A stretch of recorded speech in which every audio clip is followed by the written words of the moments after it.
programas você está participando de Cântica de Caia. Conta bem da preparação aceita. Bom, Jason. Bom mês, contento. E daqui a minha banda criolla, que eu vou conhecer e traz. Banda que vai se gestionar anos em Koski. Eu tenho minha banda comigo, eu tenho as minhas coisas. Contento a tropa de ter no festival de Cântica de Caia, aportando na festival.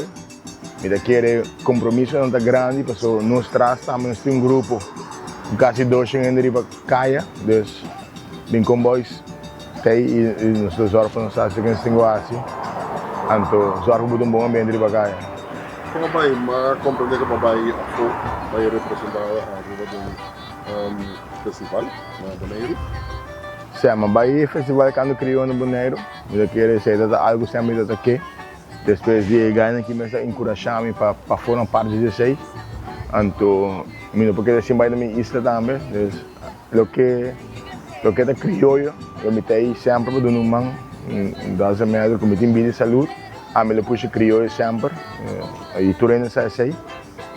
É bem que exceção, me quer nós está bem bom, em todo sentido, o que betref qualidade, apoio, e tudo estão nos traz dos Rincon Boys Stay, junto com meu irmão Jureni Lecor também vai no Porto Ave, mas também está participando, então me quer saber que algo que a mim é sempre aqui, e nós trazemos bom apresentação para o bagoso.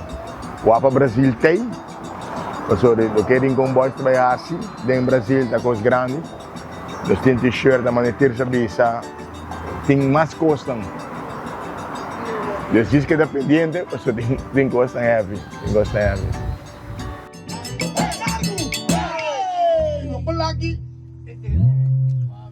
Completo.